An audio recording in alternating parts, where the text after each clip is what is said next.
no matter what happens, Tradition? people cling on to this stupid sense of tradition that because the goddamn thing has been there for over 30 years, that it should be there when they build a new stadium. Right. Just for that fact, because it's been there long enough. If you put something somewhere long enough, people aren't going to want you to move it. Doesn't matter what the hell it is. Robot League. Can't wait. I can't wait. Robot ain't going to stand for a stupid hat and an apple. I like Robot League. Robot League. But It's waiting. But they're only going to play like one out. No, what do you mean? They'd be good. Yeah, but see, the pitchers would be perfect. And the hitters would But the hitters would be perfect. So what happens? Lots of home runs. All That's right, why I'm lots of home saying. runs, but Hank Aaron's record, done in a week. But robot pitcher better than robot home run hitter? Like, who wins that battle? It all depends on who's tuning up the robots. See, that's it. You got a bunch of geek mechanics in locker rooms now. But how does they're not locker rooms anymore. They look like car repair bays. Oh, nice. And there's just a lot of and it's like, they're trying to put the arm on that right-hander. You know, they put a new arm on him. Right. And they ship him out there. How does robot pitcher get like the edge over the robot home run hitter? Well, with their eyes, they could kind of look in and know what the whole robot hitter's record is. Okay.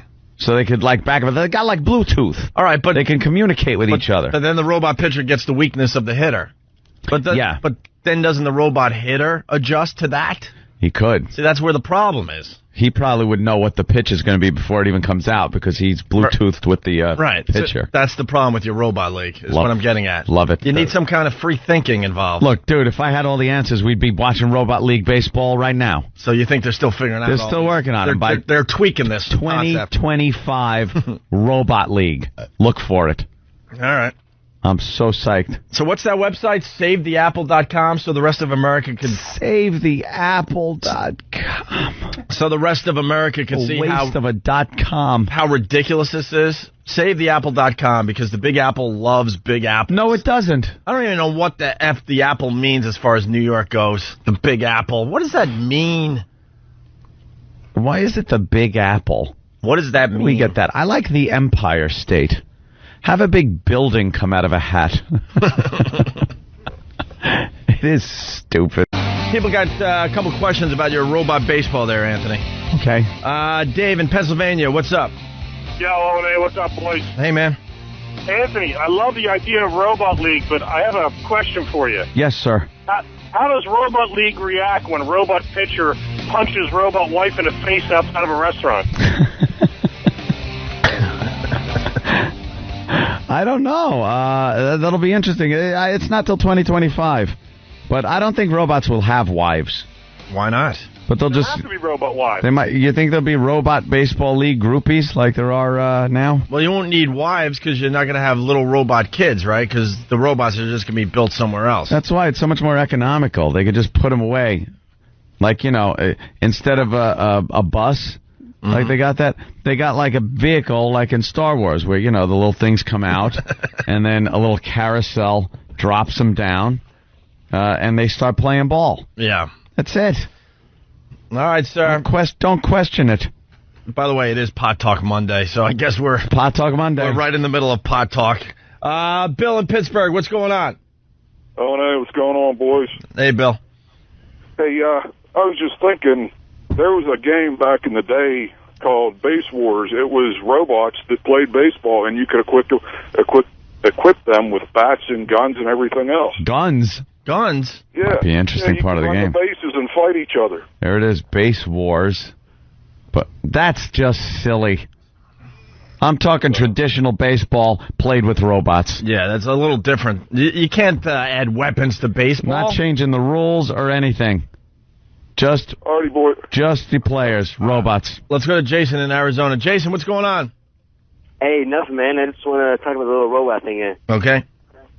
I saw a Twilight Zone episode with the pitcher. He was a robot. And I guess it's like he was too good, so they made him get a heart. I guess it was the rule book or whatever. And he just felt bad for being a perfect pitcher, and they just screwed him up. So That's right. I do remember that one. Wait, so how did this go? They had a pitcher, and he was a robot, and they put him in, and he was just great. And it was a real bum team, and they needed help, so they got this robot pitcher, and then he was kicking ass. He was just striking everyone out. And then the league said, you can't have a robot. It's he's got to at least have a heart, some kind of heart. So let me guess. To make a human. So they gave him a heart, and then he couldn't bring himself to strike out so many people because he started feeling badly for them and became a crappy robot pitcher. But it's the Twilight Zone, so then what? He went on a killing spree? No, Rod Serling came out and smoked a cigarette and then died of cancer. Yeah, but that dumb Twilight Zone, all those stories were great, but then the last twist made you not sleep at night.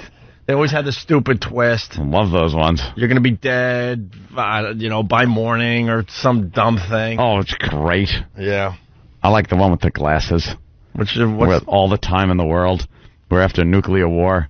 This guy locked himself in a vault, and he comes out, and he was not a people person. It was Burgess Meredith.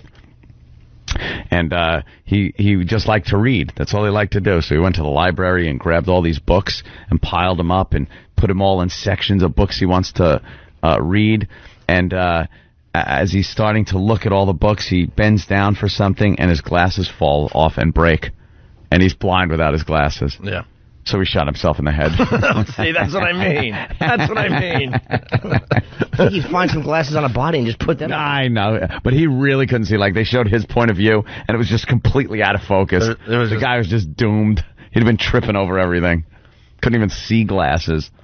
Well, couldn't he just hold them up to his face and walk around? They were completely destroyed. Why? Because Rod Serling wrote it that way. He's a prick. Rod Serling. Yeah, stupid Rod. He doesn't give you any hope whatsoever. That guy. Rod Serling was like sitting, he was just off to the side smoking a butt. Right. From the beginning. Why couldn't he help him out? But he disappears as the show goes on. But if you helped him out, then, the ratings wouldn't be good, and we wouldn't be talking about the Twilight Zone in the year 2000. A million years later. Hey, what do you got on scene?